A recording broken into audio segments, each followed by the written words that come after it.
Hey there, mga my loves, Aries! Thank you so much for always being here with me in this channel, babe. So before we start your reading, reminders muna kasi hindi ito for everybody.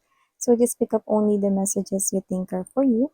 At kung feel mo na reading na to for you, then this reading might be really for you. And of course, this is timeless as well. Kaya naman just take only what resonates. At wala tayo ditong gender, babae, lalaki, LGBT, cross-watchers. You can cliff rose if you want, and at the end of the day, you always have your free will with you na free mo rin gamitin anytime, anywhere. So kung hindi niyo pa knows, meron pa po tayong isa pang channel. Ang link po ay nasa ating description box. Kaya naman kung interesado ka rin tumambay dyan, then kita-kita tayo there. Ako rin po yung nandyan mga babes, no? May iba pa ba? So, yan, no? Yan, hi pala sa mga new subscribers. Ako po si Yan. Welcome. At sa mga returning viewers, thank you sa inyong walang sawang support since day one ko rito sa YT. So, let's go ahead and check these messages here for you guys. Archangel Michael, thank you so much, together with the angels and guides. What do we have here for Aries? Can you please show me? Messages for my dear Aries, please. What does Aries needs to know? What does Aries needs to know? Aries.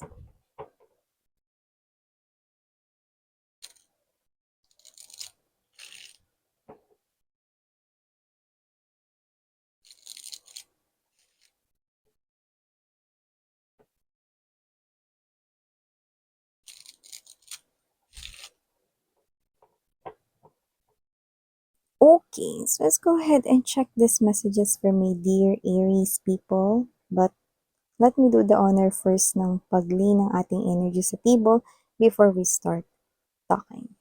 Have here the Four of Cups, High Priestess, Ten of Cups, Three of Coins, Six of Cups, Five of Swords, Double Sun card in the Temperance. Whoa, three major arcanas. Look at that. Okay, look at that. Focus ka lang. Okay. See?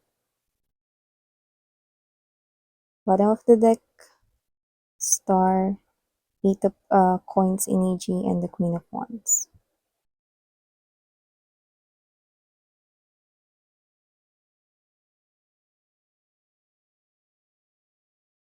Okay. So, Aries, nakita ka dito mga babes, no, that you've got three major arcanas right here. Meaning to say, nakita ka dito, no, na meron ditong changes, no, and I think it's part of your destiny, and you will be so happy about it, and it is a big change. I do pick up kahit anong area naman ng yung life, pero more likely, it's all about your love life, love area mo rito, no? So, expect destiny, no, na mag-unfold rito sa iyong life. No? At nakikita ko rito may tatanggalin ditong someone na toxic sa iyong buhay, no? And whether you like it or you don't like it, that person will be taken away, no? Ni universe dito sa iyong life because hindi talaga siya rito nakabubuti for you. You know that, no? Even though na parang you are still with that person, no? Dahil love mo siya, hindi mo siyang pakawalan, no? You cannot do something about it because the universe will now interfere into this connection. No, that person here is not healthy for you. And even though ayaw mo siyang pakawalan dahil mahal mo siya, no, ikaw to na, oo, na parang nahihirapan kang intindihin siya minsan, no, at gumagawa siya dito ng mga hindi maganda pero love mo siya, you stay sa connection. But universe don't like it, no, na magtiis ka sa ganong klase ng connection. So, they will do something about it, okay? So, you need to let that person go in order for someone new na talagang meant to be na makapasok sa buhay mo. And you will be so happy with the new person. You will no longer feel the lack or nire-neglect ka, no, ng person, no. Hindi mo na mararanasan yun. So, it's part of your destiny to be able to welcome this new person kasi siya naman talaga yung nakatakda for you, okay? Sometimes we need to let go those people, 'no, kahit na naging mahalaga sila sa'tin. Even though sometimes, 'no, nakakagawa sila ng hindi maganda and yung iba paulit-ulit, 'no, sometimes love is not enough for the relationship to continue. Universe will definitely step in para ma-receive mo yung talagang right love for you guys, 'yan. So, aside from that 'no, nakita rin ako dito 'no, ng pag-alwan at pagganda ng iyong kaperahan 'no. So, meron ditong wish fulfillment sa iyong trabaho. Meron ditong iga-grant si universe na wish mo sa work mo 'no, kung ano man 'yan. Parang may pinagdasal ka rito na parang ewan ko kung ano 'yun 'no. Um puwedeng sana mas makapag-adjust na po ako sa work ko ngayon, 'yan kung bagong work ito 'no or ikaw 'to na sana mas maging friendly sa'kin yung mga kasamahan ko sa trabaho, 'yan 'no. So, meron ditong wish na related sa iyong kaperahan na mabibigyan ng katuparan or yung pinakatamad mong staff 'no, sana sumipag na. 'Yan 'no, maaaring sisipagin na siya rito. So, nakikita ko rito na meron ditong wish fulfillment na may kinalaman sa trabaho 'no, na nakikita kong matutupad 'no, at marami-rami na yun ay pag-angat ng iyong kaperahan kasi nakita ko rito na nadadagdagan dito yung coins mo or yung iyong pentacle. So, ibig sabihin money is increasing dito 'no, yun ang pinaka nakukuha natin pero yung iba mga other wishes niyo yun sa work kagaya ng mga simple wish ninyo 'no, na sana yung HR namin maging confidential naman sila, yung mga gano'n 'no. Kasi may mga HR, mga babes 'no, na dapat HR confidential 'no. May HR ninyo na pinagkakalat ba yung mga private informations 'no or sinasabi na, yung nagreklamo kasi sa'kin si ano talaga, eh, mga gano'n 'no. So, example lang naman yun mga babes 'no. So, yeah, na may naalala lang. Naalala ko kasi dati 'no, isa sa pinagtrabahuhan ko, hindi ko na babanggitin of course 'no, yung HR dun na head, okey, nakakaloka 'no, na may nag-complain sa kanya na para lang maitama yung mga ano 'no. Ta's kinuwento niya 'no, kinuwento niya pa kung sino yung ikino-complain, you know. Pero sinabi na nakiusap yun na wag sabihin, 'di ba? Parang out of ano lang 'no, concern 'no, para maitama yung mga hindi magaganda sa mga ano, work ethics, mga ganyan 'no. So, 'yan. Well, dapat talaga may confidentiality, okey? So, 'yan nga mga babes 'no, or kayo to may mga simple wishes niyo lang na parang, sana lagi may pamerienda si boss. May mga gano'n 'no, may wish dito na matutupad regarding sa iyong kaperahan, 'yan 'no. So, maliban diyan Aries, nakikita ko rin dito mga babes 'no, na eto medyo ano 'to, complicated 'to. Yung iba na may mga ka-in relationship, may tatanggihan kayo rito 'no, na person, 'yan. Kasi meron na kayong ka-in relationship and you love your person. Yung iba sa inyo married na kayo pero may nagkagusto pa sa inyo rito 'no, at puwedeng katrabaho mo pa yung nagkagusto sa'yo pero ire-reject mo siya, okey? But I'm also picking up another message from that 'no. Someone here could be married already, could be your boss right here 'no, or could be, someone here na may posisyon diyan sa pinagtatrabahuhan mo. Nakikita ko rito na may ka-connect siya or siya ay pamilyado na pero nakikita ko magkakagusto siya sa'yo. Yeah, that might be a little bit complicated right here 'no, and you're gonna say no right away. Dahil alam mo 'no, na papasukin mo yung isang messy na connection. So, nakikita kita rito na tatanggihan mo rito siya, okey? But that person, okey, I'm gonna warn you, that person likes you so much. So, nakikita ko dito na kahit tanggihan mo siya, hindi siya rito titigil 'no, na ipakita sa'yo yung gusto ka niya. Pero alam mong mali ito. So, hindi ko nakikitang nagde-dive ka dito, pero nakikita ko na tutuloy niya pa rin yung pagpapakita at pag-express niya sa'yo rito na gusto ka niya. Yeah, and I think this is a workplace romance 'no. Medyo makulit siya 'no, pero alam ko na ayaw mong ma-involve sa isang married guy or married woman dito 'no. kung gusto niyo talaga then kailangan niyong dumaan sa tamang proseso 'no, maging legal ang lahat 'no, 'yan. Pero I don't think na magju-jump ka into that type of that might be a personal message for someone viewing this reading that might not resonate to each and every one of you, okay? Just take only what resonates.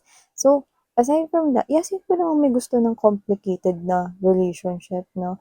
You want to have someone na puwede mong, ipagmalaki na ito yung person ko, na kaming dalawa, na wala kaming tinatago 'no, na kahit na ano with each other, 'yan, 'di ba? So, yeah, okay. I'm not a fan of, um, love triangle. Love triangle affair, okay? So, yeah, nakikita ko dito mga babes 'no, na another message from my Aries people out there. Okay? I'm seeing a friend of yours telling you secret, no? May sikreto siya dito sasabihin sa'yo. And this person here wants you na itago mo yung secret na yun. Okay? And this person here believes in you na ikaw kasi yung klase ng energy na pag kinintuhan ng secret, talagang isesekreto mo.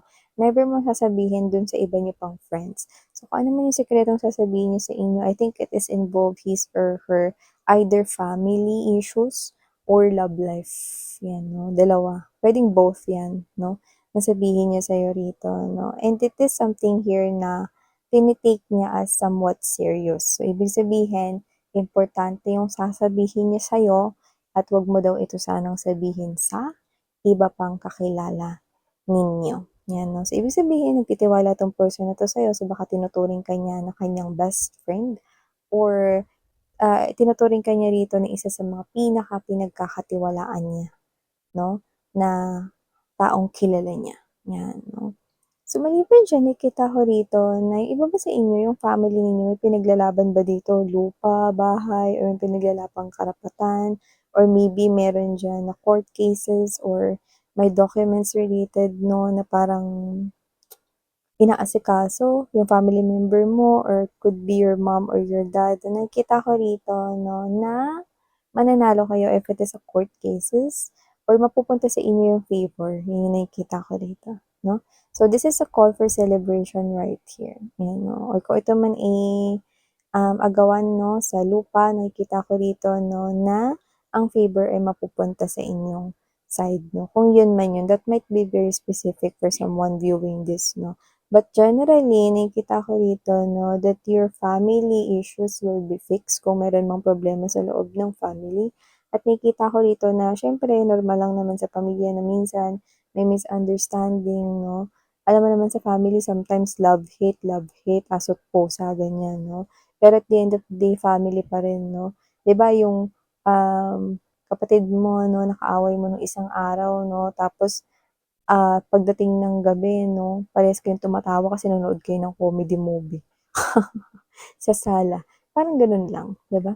So, nakikita ko dito na maaayos or mafi-fix dito ang any family issues 'no, kung meron man 'no, at parang ito ay naturally na lang na mafi-fix, 'yan 'no, parang kahit 'di pag-usapan, hmm, maayos na lang agad 'no, kinakausap ka na lang agad 'no, or kakausapin mo na lang siya agad 'no, and everything will be fixed already, 'yan. And aside from that na my dear Aries, nakikita ko dito na meron ditong makikipag-away sa inyo, okey? So, kung sino man 'tong makikipag-away sa inyo 'no, ewan ko kung ano talagang pinaglalaban nito kasi yung sinasabi niya parang magulo 'no. Kasi yun yung parang sinasabi niya sa'kin dito, parang nung time na parang hindi yung isang beses miss yan, yung parang inaway na rin ako niyan dati ta's hindi ko ma-gets kung ano talaga yung pinaglalaban niya. 'Di ba? Minsan kasi 'pag ang ingay, ta's minsan 'pag parang ang dami-daming sinasabi na dire-diretso yung bibig niya, 'di mo naiintindihan, ano ba yung punto mo? 'Yan 'no. Ta's ito na naman, pupuntahan ka na naman niya, wayain ka na naman niya rito. This could be someone here na, hindi na umusad talaga, hindi na siya naka-move on diyan sa topic na 'yan 'no, parang na-stuck na siya diyan 'no. Tapos ito siya 'no, na nagre-ring pa rin yung tenga niya 'no, nagagalit siya sa inyo rito, kayo naman hindi niyo maintindihan kung ano pa pinagsasabi niya rito kasi hindi maintindihan, 'di ba? So, nakikita ko rito na once na maging mahinahon siya, dahan-dahan lang yung sasabihin niya, baka sakaling magkaintindihan pa kayo, you know? Pero I think it is involved right here kasi parang meron ditong nag-play ng mind games or meron dito na nandaya, nanloko, no? Yan, may sitwasyong ganun tayong nakita dito. And this person right here is posibleng siya yung nag-play ng mind games no, pero siya pa yung galit, no? Siya pa yung G. Yun yung nakita ko dito, no? So, hindi talaga kayo magkakaintindihan dahil itim ng ulap dito, yun. 'Di ba? Paano magkakaroon ng kaliwanagan 'no, kung yung bibig niya rito dire-diretso, 'yan. Nakikita ko dito mga babes 'no, posible naman 'tong maayos 'no, basta lang talaga is magkaroon dito ng pagkakaintindihan, 'yan 'no. Tsaka yung ano, wag sanang sisigaw kasi ito parang sumisigaw siya, eh, 'no, or pasigaw yung tono niya, may gano'n. 'Yan. So, parang hindi naman na kayo nagulat 'no, na aawayin niya kayo kasi parang alam niya na yung topic is yun pa din, pero hindi niyo pa rin maintindihan ano ba yung mismong pinaglalaban niya 'di ba? So, yun yung pinaka nakikita natin dito. 'Yan. So, ito yung mga mensaheng nakuha natin here for you guys. Thank you so much for your time. Yeah. May nagpakita sa ating image dito, no? And I think this is something here na added message here for you guys, no? I'm seeing, okay, someone holding a phone, okay, and smiling. Maybe that is your person here. Pwedeng may sasabihin siya sa'yo, i-chat siya sa'yo, sweet messages, or maybe this person here will be inviting you out on a date, or lalabas kayo. And I think may connection na kayong dalawa. Puwedeng getting to know each other, nagkakakilanlan na kung wala pang kayo.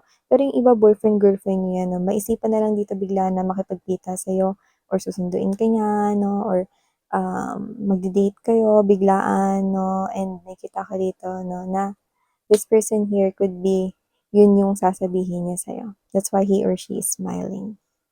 Wow! Eh, di in love. So yeah, ito mga mensahe nakuha ko para sa'yo, Aries. Thank you so much, oras mo. Muli ako sa'yan. If you want to make tambayan with my other channel, link is down below sa ating description box. Thank you. Sarang iyo. Love and light. Annyeong.